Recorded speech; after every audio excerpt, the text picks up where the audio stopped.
자, 이사야서를 오늘 다시 시작하면서 가장 먼저 좀 얘기하고 가야 될 것은 예언서에 대한 거예요. 예언서.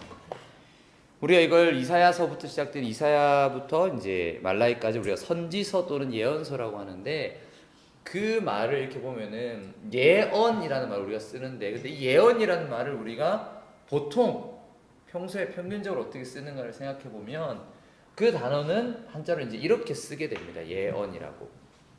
그런데 중요한 건 성경의 예언은 이 예언이 아니라 이 예언이라는 거죠. 이게 가장 우리가 첫 번째로 생각해야 될 지점입니다. 그럼 두 개가 어떻게 다르냐? 이 앞의 예언은 미리 얘기한다 이런 뜻이에요. 예상하다 할 때 쓴 그 예자, 일기예보 할 때 그 예자죠. 그 예언인데, 근데 성경의 예언은 이런 예언이 아니라는 거죠. 문제는. 그럼 뒤에 예언은 뭐냐? 이것은 우리 예금 할 때 그 예자입니다. 맡길 예자예요. 그러니까 물론 실제 이 국어 사전에서 예언은 이 예언이지만 그게 아니라 우리가 의미상으로 봤을 때는 이 예언이 훨씬 더 타당합니다. 왜 그러느냐? 성경에서 실제로 이 선지서에 있는 예언을 우리가 이렇게 살펴보면은 이 내용 중에 90% 정도가 현재에 관한 거예요. 성경에 나온 예언을 다 조사를 해봤어요. 학자들이 하는 일이 그거잖아요. 구약의 선지서를 쭉 조사해보니까 구약 선지서에 나오는 예언서의 내용의 90%는, 그 예언의 90%는 이루어진 게 아니고 그 당시에 그냥 이야기예요. 그러니까 이루어진다란 말 자체가 뭘 전제로 하냐? 예언으로 생각하잖아요. 그거랑 관계가 없는 거예요. 사실 예언은 크게 대부분은 뭐냐면은 지금 현재 너의 문제는 이거야, 그러니까 너 이렇게 살아야 돼, 이게 90%예요. 현재 우리가 살아가고 있는 삶의 방향과 자세에 관한, 현재에 관한 가르침입니다. 현재에 관한 가르침이에요. 너 그렇게 하는 거 잘못된 거야, 너 이렇게 살아야 돼, 이게 예언서의 90%예요. 그리고 나머지 10%가 미래에 관한 이야기입니다. 나머지 10% 정도가 미래에 관한 거예요. 그런데 재밌는 건 이 10% 중에서도 다행이겠네. 10% 중에서도 그 중에 절반인 5%, 그 중에 절반인 5%는 새 언약에 대한 겁니다. 새 언약과 그 공동체. 그런데 이 새 언약이 뭐냐? 이게 예수님의 그 십자가 언약이에요. 그래서 새 언약과, 그리고 새 언약의 공동체는 뭐냐면 이거는 교회입니다. 새 언약 공동체는 교회이기 때문에 이 5%도 이미 성취가 된 거예요. 5% 예언도 성취가 이미 됐습니다. 그 다음에 나머지 5% 중에서 2%는 메시아에 관한 거예요. 10% 이제 2%는 메시아에 관한 것이니까 이것도 예수님을 통해서 성취되었죠. 자, 그 다음에 이제 남은 게 이제 3% 남았는데, 그 다음 나머지 2%는 바벨론, 그렇죠, 포로 귀환이에요. 우리가 지금 망해서 바벨론에 잡혀갔는데 하나님이 우리를 다시 돌아오게 해주실 거다 라는 예언이 또 나머지 2%입니다. 그럼 이거는, 포로 귀환은 역사 속에서 이미 성취되었어요. 그리고 마지막 1%가, 마지막 남은 이제 90%, 5%, 2%, 마지막 남은 1%가 있는데, 얘가 뭐냐면은 이게 이제 여호와의 날이라는 거예요. 여호와의 날이 올 것이다. 아직 오지 않았지만 여호와의 날이 올 것이다 라는 이 예언이 있어요. 근데 이 예언도 반쯤은 성취됐습니다. 왜? 이 여호와의 날은 예수님의 초림과 재림 두 가지가 있어요. 여호와께서 오실 것이다. 여호와가 하나님이 오셨죠. 하나님이 오셨는데 어떻게? 육신으로 사람으로 오신 것이 예수님의 초림인데 이거 벌써 이루어졌어요. 근데 예수님은 다시 오실 겁니다. 근데 다시 오시는 건 아직 이루어지지 않았죠. 그래서 요것만 지금 남은 거예요. 그럼 나머지 99.5%는 이미 다 끝난 얘기입니다.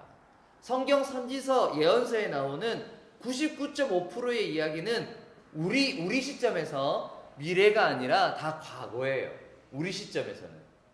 지금 2020년도를 살아가는 우리 시점에서 성경 예언서의 99.5%는 다 과거의 이야기고 0.5%가 미래예요. 그런데 사람들은 자꾸만 이 미래를 생각합니다. 99.5%가 성경 선지서의 99.5%는 이미 이루어진 일이고 0.5%가 아직이에요. 0.5%가. 그러면 우리가 예언서를 읽을 때는 무엇에 초점을 두어야 되는가? 그래서 두 번째 우리 핵심인 성경 예언서를 읽을 때 첫 번째는 예언은 미래를 예언하는 게 아니라 하나님 맡기신 말씀이다. 그러면 두 번째는 그래서 이 성경의 예언서를 볼 때는 이거를 통일해서 성경의 예언은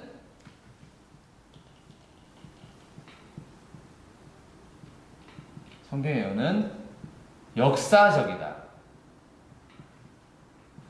요 두 가지 핵심. 성경의 예언은 역사적이다.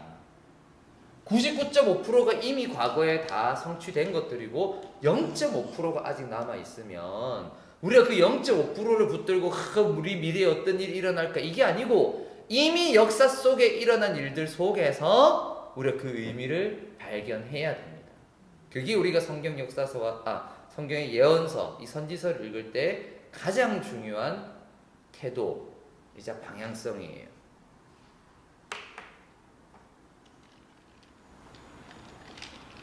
그러니까 예언서에서 예언을 한데도 그 예언은 그분들 입장에서는 미래지 우리 입장에서는 과거라는 거.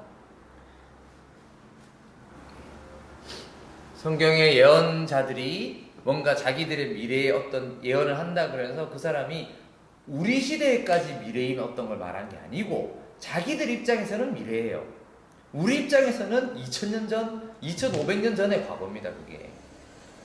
이거를 꼭 인식해야 돼요. 그러면 예언서를 왜 봅니까? 왜 보냐 하면은 그 역사적 과정 속에 하나님께서 어떻게 일하시는지, 하나님의 마음은 어떤 것인지, 그리고 거기에 맞춰서 우리는 그럼 어떻게 살아야 되는지, 그걸 비춰보는 그것이 역사서를 읽는 우리의 이제 의미와 유익이지. 저걸 보면서 무슨 정감록이나 토정비결이나 아니면은 뭐 노스트라다무스의 예언처럼 구약의 예언서를 통해 우리의 미래를 점치겠다?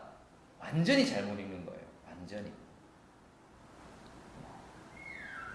그래 어떤 사람들은 에스겔의 역사서를 보면서 에스겔의 환상처럼 하면서 에스겔의 마른 뼈가 살아나는 환상을 통해 북한이 살아난다. 정말 무식한 얘기고 정말 잘못 읽는 겁니다. 절대로 그렇게 읽으면 안 돼요. 정말 위험한 거고 그거는 전혀 어떤 성경상의 이 구체적인 증거가 없는 이야기입니다. 그렇기 때문에 여러분 성경을 읽을 때 특히 예언서를 읽을 때 이 두 가지 성경의 예언은 미리 예가 아니라 맡길 예. 성경의 예언은 역사적이다. 이 두 가지를 꼭 기억하면 좋겠습니다.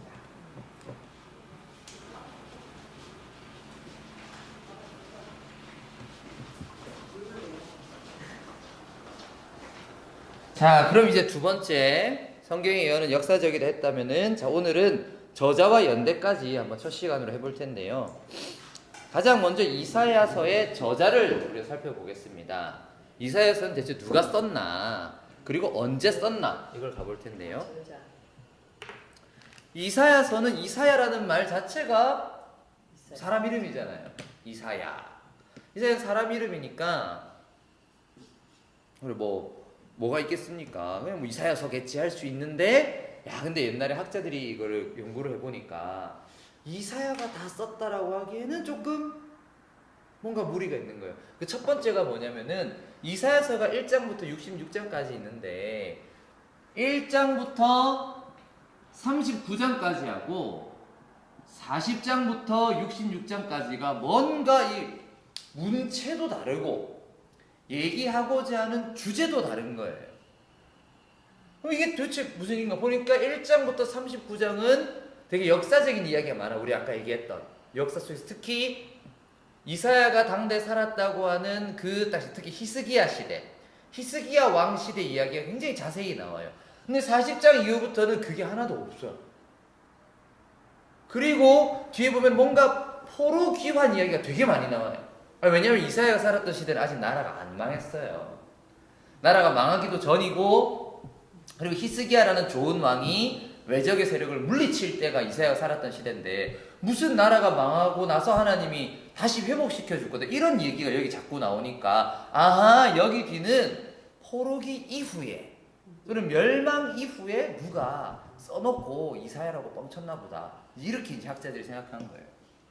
그래서 학문적으로는 여기 40장부터 55장까지가 그 바벨론 포로 귀환 이야기가 많고, 56장부터 이제 66장까지는 그 포로 귀환 이후가 많아요.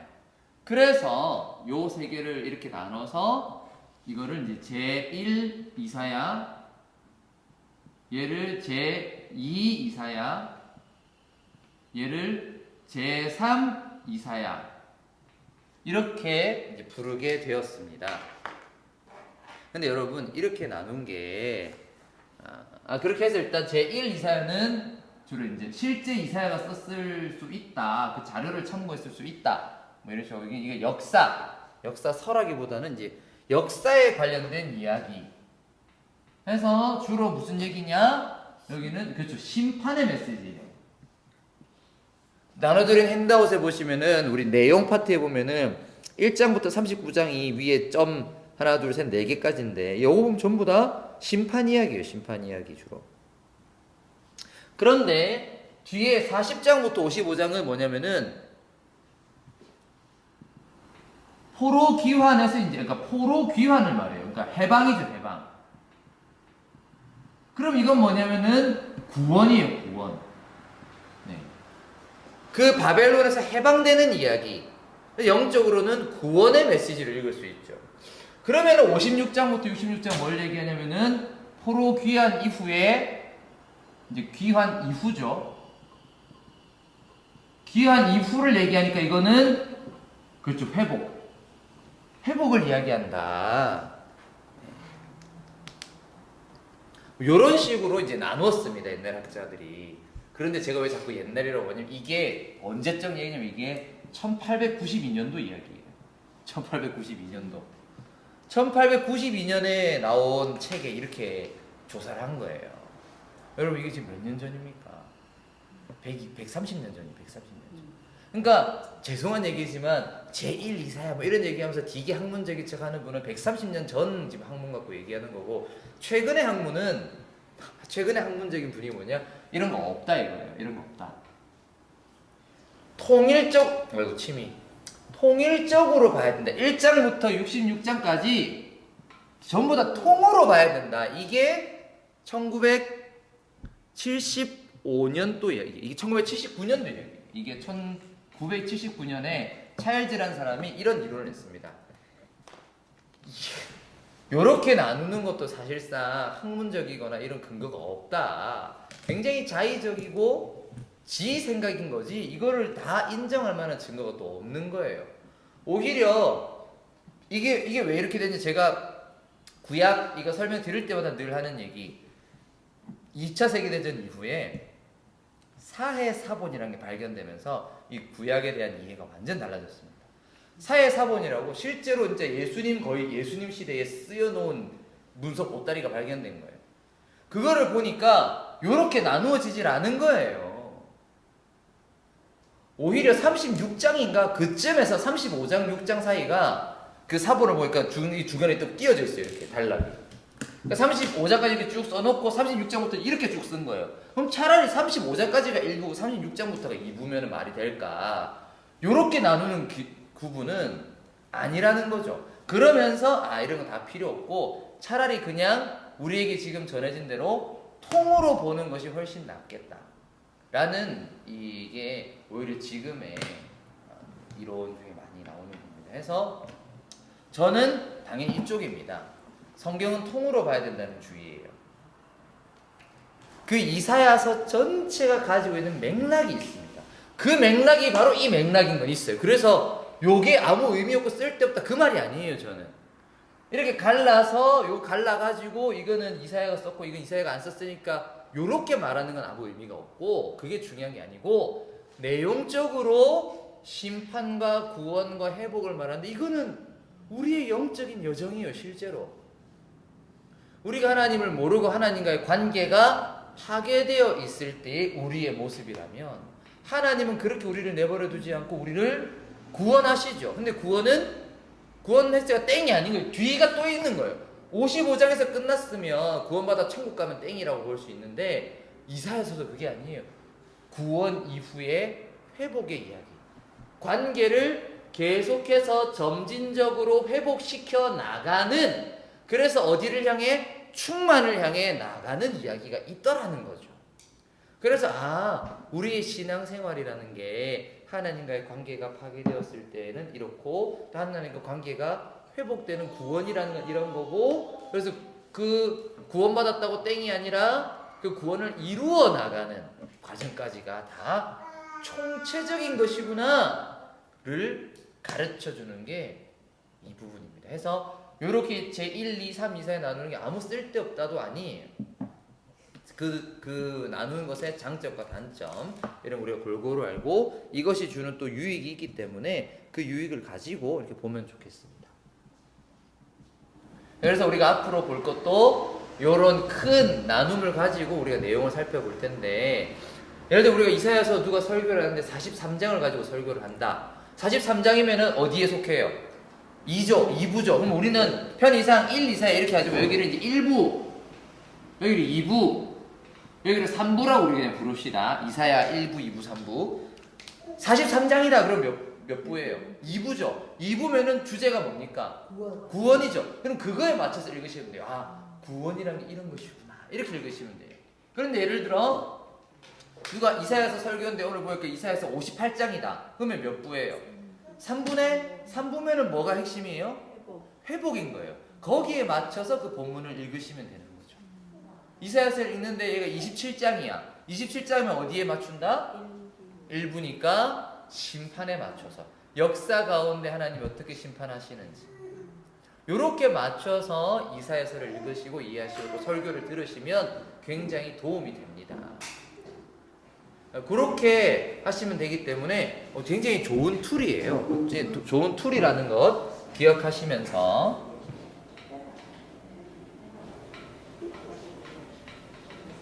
자 이제 두 번째 이제 연대로 가보겠습니다. 연대. 그래서 연대는 사실 그렇게 중요하진 않아요. 연대는 1, 2, 3 이사야로 맞춰서 보면은 1부의 연대는 대략 1부의 연대는 대략 BC, 그러니까 1부의 연대는 대략 BC 한 740년부터 대략적인 겁니다. 그 다음에 687년 정도로 볼 수 있어요. 그게 이제 주전 8세기 정도인 건데요. 740년이 언제냐면은 이게 우시야 왕이 죽던 해입니다. 이사야서 6장 1절을 보면은 우시야 왕이 죽던 해에 내가 본즉 이렇게 시작해요. 그러니까 우시야 왕이 죽은 게 BC 740년이에요. 그리고 687년 언제냐면은 히스기야 왕이 사망한 때입니다. 이사야서에는 히스기야가 죽는 얘기가 안 나와요. 오히려 히스기야가 살아있을 때 어찌어찌 했다 이러고 끝나요. 히스기야가 15년을 그 연수를 받잖아요. 그러고 죽은 게 687년이거든요. 그러니까 이사야는 이 사이쯤에 살았겠거니 하고 보는 거죠. 그렇다면 1부의 이야기는 요 정도쯤이 되겠습니다. 그럼 2부의 이야기는 이런 구분을 따라서 봤을 때는 이게 이제 BC 538년 이전이라고 볼 수 있을 거예요. 왜? 538년이 언제냐? 이게 그 유명한 고레스 칙령입니다. 고레스 칙령이 바로 바벨론에서 해방되는 시기예요. 바벨론에 잡혀 있다가 538년에 이제 돌아가시오 한 게 538년입니다. 그러니까 이분은 아직, 그러니까 해방을 얘기하니까 아직 해방이 안 됐으니까 538년보단 이전일 것이다. 그러면 반대로 3부는 언제겠어요? 538년 이후가 되겠죠. 포로 기한 이후니까. 그래서 500년에서 한 400년 뭐 이런 식으로 연대를 잡을 수 있을 겁니다. 근데 큰 의미는 없어요. 아까도 말했지만 연대가 중요한 게 아니라 이 내용과 주제가 중요해요. 주제. 앞부분 1부의 주제는 역사 속에서의 심판을 말하는구나. 2부의 주제는 이 고레스 칙령을 이제 바라보니까 해방과 구원을 이야기하는구나.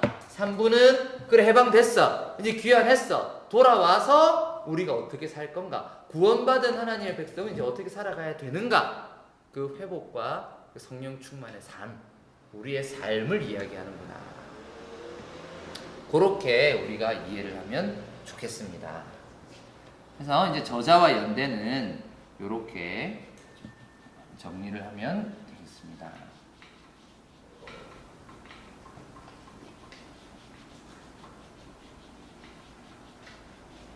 자, 그러면 이제 우리 내용을 들어가는 거는 우리 다음 주에 하고 전체 개요만 잠깐 잘 잡고 끝내도록 하겠습니다.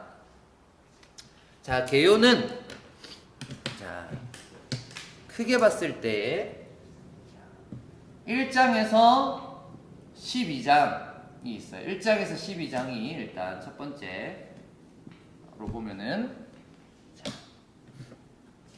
먼저 1장에서 5장까지가 이제 서론이에요. 이스라엘의 죄와 심판입니다. 이스라엘의 죄와 심판.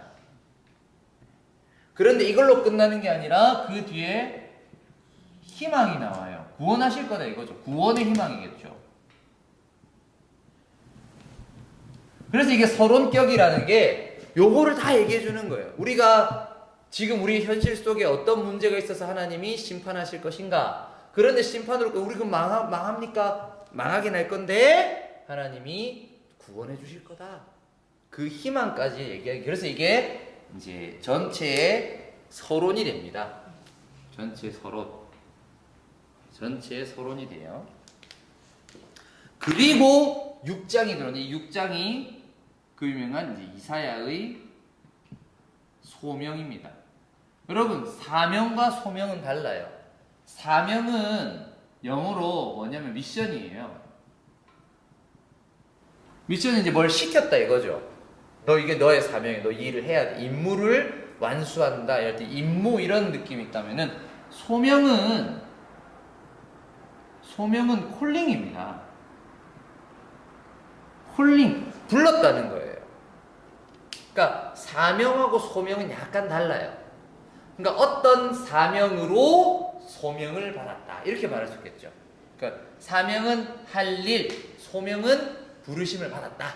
이런 거예요. 그래서 소명을 받았습니까? 라는 말은 부르심을 받았습니까? 이런 뜻입니다.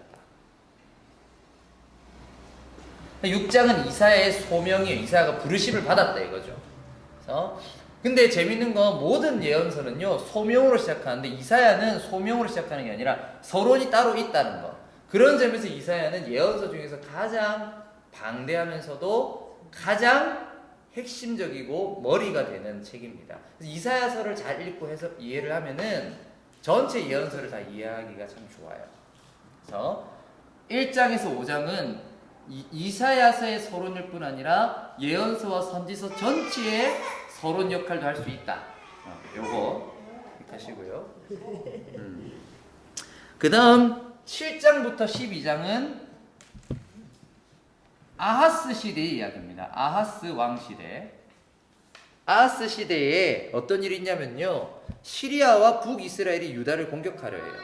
그 가운데에 시리아 시리아 북이스라엘 연합군의 공격에서 하나님이 지키실 거다. 시리아 북이스라엘 침공에 하나님께서 보호하실 것이다. 이 얘기가 7장부터 12장 이야기입니다. 자, 그랬다면 그 다음에 두 번째로 13장에서 이제 35장까지는 예언이에요. 자, 여기 1장에서 12장은 서론과 역사입니다.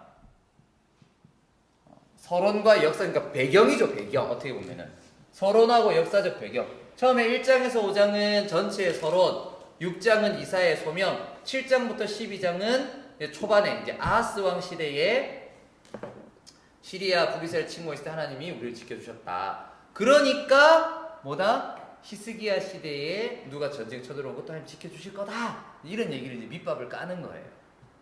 그게 이제 첫 부분 1장에서 12장이고, 자 13장에서 35장은 예언입니다. 그런데 이게 몇 부예요? 이사야 몇 부? 1부, 2부, 3부 몇 부? 1부죠. 1부면은 예언인데 뭐에 대한 예언이겠어요? 그렇죠. 이거는 심판에 대한 예언인 거예요.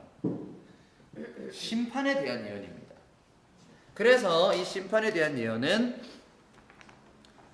세 가지로 나뉘어질 수 있어요. 13장부터 23장까지는 이방 민족을 향한 심판입니다. 우리 말고 딴 애들. 우리 말고 딴 애들. 그리고 24장부터 27장은 전 세계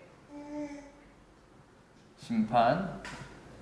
근데 여기서 끝나면 안 되니까 28장에서 35장까지 구원을 다시 얘기합니다.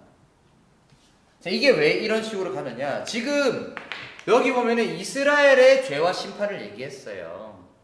그랬는데 아하스 당시에 외족이 쳐들어왔는데 하나님 보호해줬어요.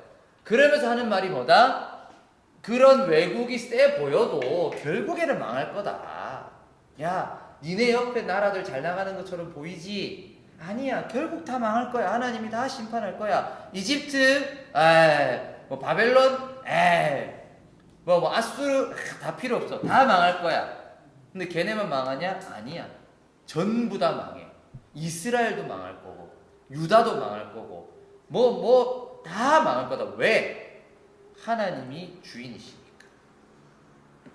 이거를 딱 하면서, 그리고 하나님께서 그 모든 것이 망하고 난 뒤에 다시 세우실 거다. 모든 더러운 것과 잘못된 것을 다 바르게, 새롭게 바로 잡으실 것이다. 요게 이제 예언과 심판. 그러니까 하나님의 심판은 예언서를 봐도 알겠지만, 이사야를 딱 보면 알겠지만, 하나님의 심판은 징벌이 목적이 아니에요. 교화가 목적입니다. 다시 새롭게 하는 게 목적이지, 징벌 그 자체가 목적이 아니에요. 예를 들어 우리가 집을 리모델링을 해요. 리모델링 하기 전에 뭐 해야 됩니까?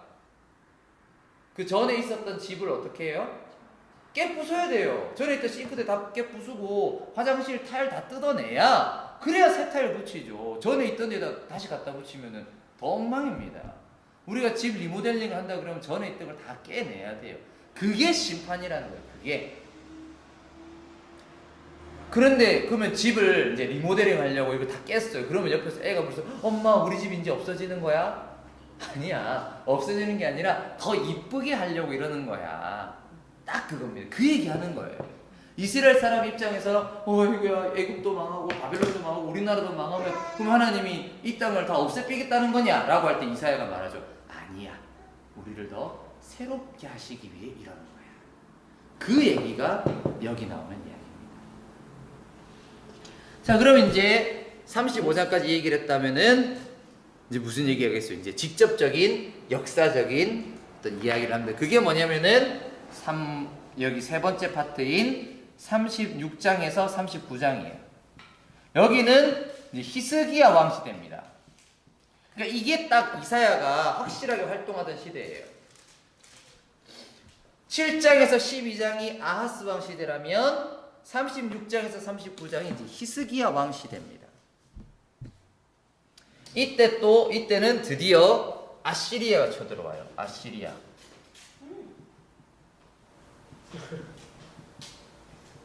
그러나 역시 하나님께서 보호해 주시죠. 아시리아가 결국 또 쳐들어옵니다. 근데 아시리아는 그 전에 요 사이쯤에 북이스라엘을 멸망시켰어요. 그러니까 북이스라엘이 멸망당했으니까 유다 입장에서는 굉장히 불안하죠. 그 불안한 상황에서 아시리아가 쳐들어올 때 하나님이 지켜주신다. 우리는 작고 약하지만 하나님이 우리를 지켜주신다. 그 얘기가 36장부터 39장입니다. 그러고 나서 이제 1부가 끝나요. 이게 여기 1부 안에 이제 하나, 둘, 세 개 이야기 있는 거예요. 그래서 1부의 앞쪽도 역사, 뒤쪽도 역사, 가운데는 이제 심판의 예언 이렇게 됩니다. 그래서 1부의 세 번째 이야기도 역사예요. 그래서 1부 앞부분에 이제 서론이 있고, 그 다음에 역사가 있고, 심판의 예언이 있고, 또 역사 이야기가 있고. 이게 1부의 전체 개요입니다. 1부. 이사야 1부는 서론, 역사, 심판, 역사. 요렇게. 자, 그렇다면 이제 2부로 가보겠습니다. 2부, 3부는 좀 짧아요. 자, 1부가 이렇게 된다면, 이제 2부는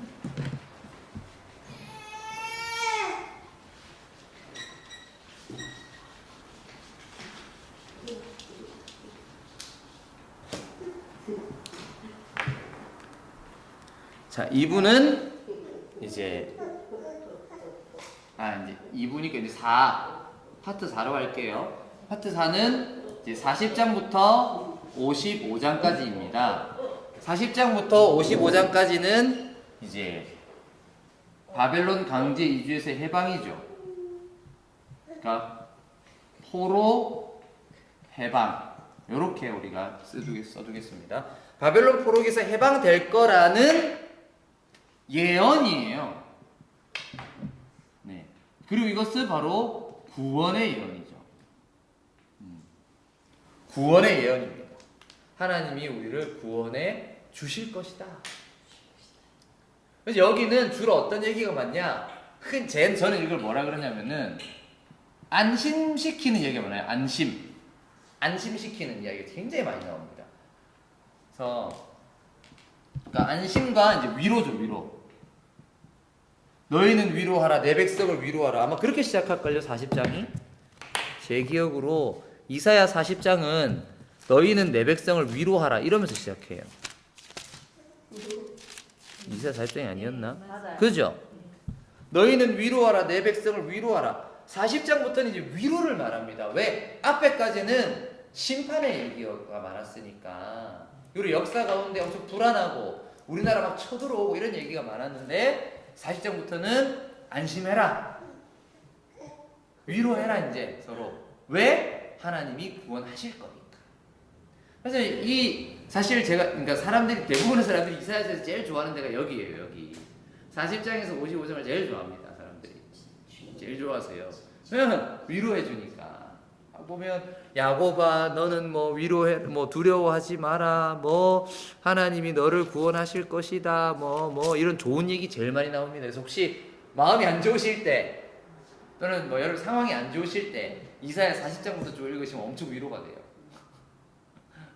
네. 그런 이제 안식은 위로의 말씀 많이 나오고요. 그리고 마지막 챕터 5. 챕터 5는 이제 56에서 66장. 네. 여기는 이제 포로 귀환 이후에 재건 시대죠. 네. 포로에서 돌아와서 이제 다시 우리나라를 만들어 가야 돼요. 우리는 돌아왔는데 어떻게 다시 우리가 일어설 수 있을까? 밑바닥을 쳤는데 이미 어떻게 다시 돌아갈 수 있을까? 할 수 있다 이거예요. 할 수 있다. 그러면서 여기도 이제 예언의 말씀들인데 여기에 예언은 주로 이제 회복. 하나의 교회를 회복시킬 것이다. 그리고 여기에 여호와의 날, 곧 마지막 날에 대한 예언도 포함됩니다. 이곳에. 그래서 거기가 어디냐면은 이 부분이 어디냐면은 특별히 65, 66장이에요. 65, 66장은 여호와의 날에 관한 마지막 날에 관한 겁니다. 그래서 굉장히 중요한 게 많고요. 근데 요 사이에 뭐가 있냐면은 요 챕터 4와 챕터 5 사이에 이 아주 중요한 게 있어요. 이게 주님의 종이라는 게 있어요. 주님의 종. 네.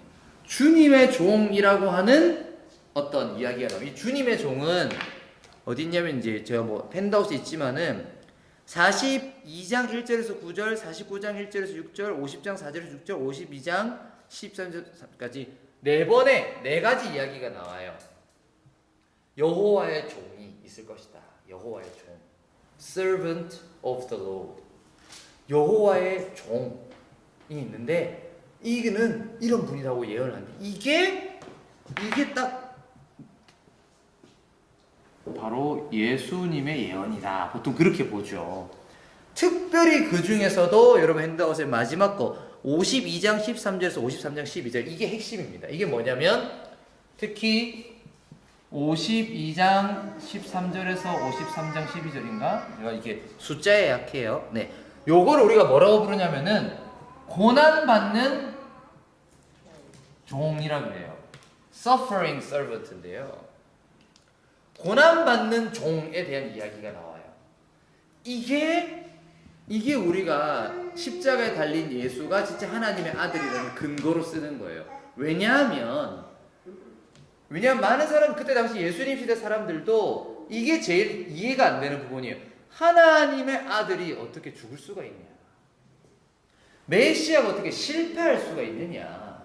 아니, 쥐가 진짜 메시아면 로마를 물리치고 우리나라를 이렇게 뒤집어엎고 성공을 시켜야 되는 거 아니냐? 어떻게 십자가 위에서 사형당한 사형수가 하나님의 아들일 수가 있냐? 이게 해결이 안 돼요, 사람들이. 그때 신약의 저자들을, 그러니까 우리 교회의 유대인이지만 유대교를 믿는 게 아니라 예수교를 이렇게 만들어낸, 믿게 된 우리 교회의 스승들은 바로 이 52장 13절에서 53장 12절 이 고난받는 종, 이거를 예수님하고 연결시킨 거예요. 이게 사도행전에 딱 나옵니다.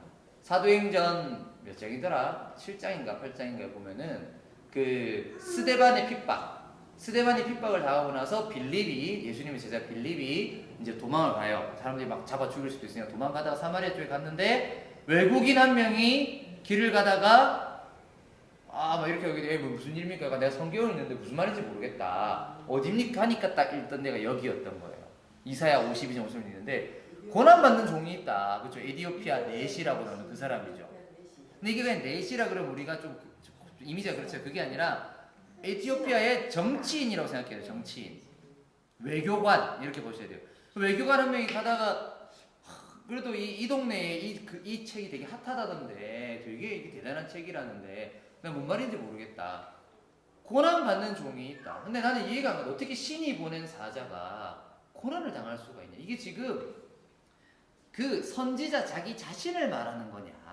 선지자는 고난받을 수 있으니까 선지자 자신이 그렇게 고난당하고 있다 지금 이 얘기냐 아니면 미래에 올 그 진짜 신이 보낸 사자 이걸 말해. 난 이게 이해가 안 간다 할 때 빌립이 하나님이 보낸 사람을 한다.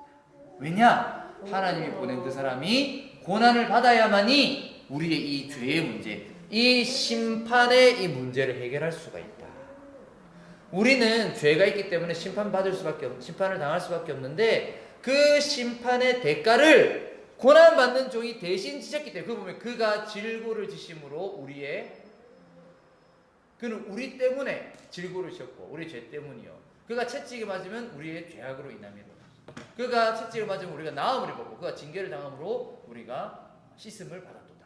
그게 무슨 말이냐? 바로 이거다. 바로 예수다. 그렇게 얘기해 주니까 그 에티오피아 외교관이 나도 예수 믿겠다. 나도 세례 베풀어 달라. 옆에 개울을 하나 있는데 이게 물이 있으니까 이걸로 세례 주면 될 거 아니에요. 그래서 그 자리에서 세례를 줍니다. 그 일이 일어나는 게 바로 이사야서의 예언대입니다. 이 말이죠. 그래서 이호수, 그러니까 구원과 회복의 그 사이에 딱 이 말씀이 있는 거예요. 이게 진짜 기가 막힌 거죠. 그래서 우리가 총체적으로 봐야 되는 게 이런 얘기예요.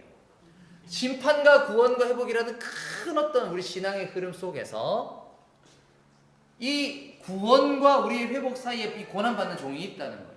우리가 구원이라는 게 무엇이냐라고 얘기했을 때 내가 천국 가는 이게 핵심이 아니고 예수께서 우리를 위해 죽으셨다. 하나님이 우리를 위해 그 생명을 내어주셨다. 고난을 받으셨다. 이게 핵심이라는 거죠.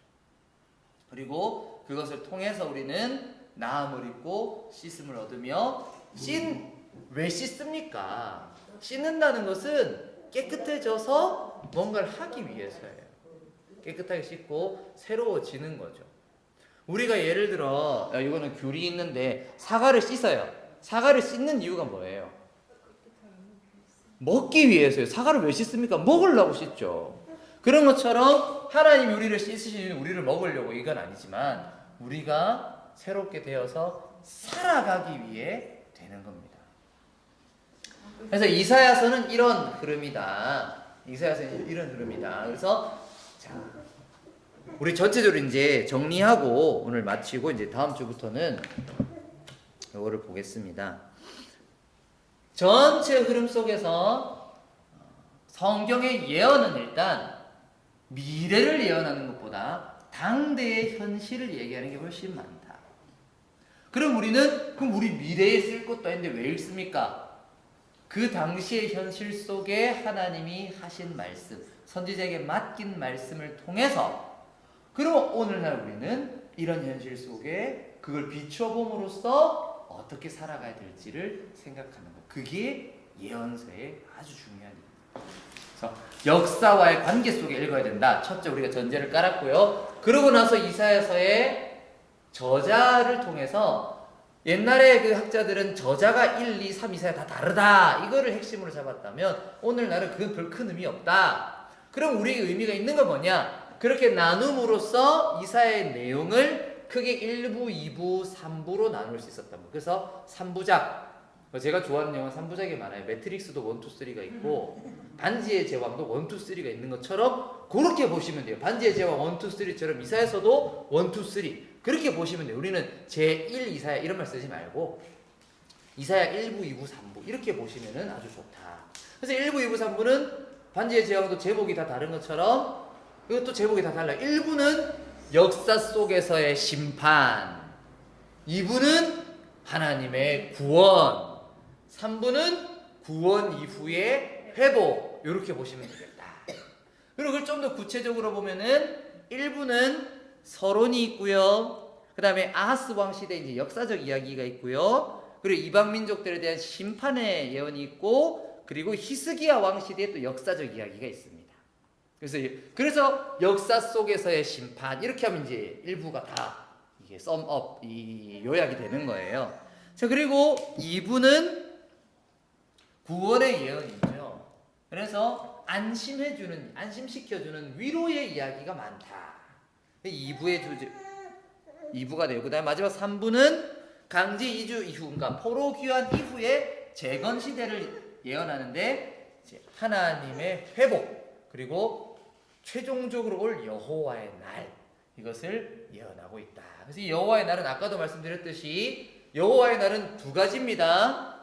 그냥 우리 미래 종말이 아니라 예수님의 초림과 재림을 다 얘기하는 거예요.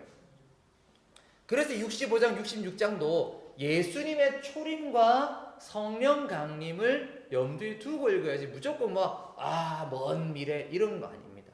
같이 보셔야 돼요. 초림과 재림을 같이 보셔서 이사야에게 된다. 그리고 마지막 핵심은 요 사이에 특히 2부에 보면은 주님의 종이 있다. 그래서 구원은 그냥 내가 천국 가는 게 중요한 게 아니라 하나님의 아들, 하나님이 우리를 대신하여 고난을 지시는 그게 구원의 핵심이다. 요게 우리가 이사야서 전체 구조를 통해서 알 수 있는 것이 되겠습니다. 자, 그러면 이제 다음 주에는 우리 이사야서 이제 1장부터 우리 실제 읽어가면서 공부를 해보도록 하겠습니다. 수고하셨습니다. 감사합니다.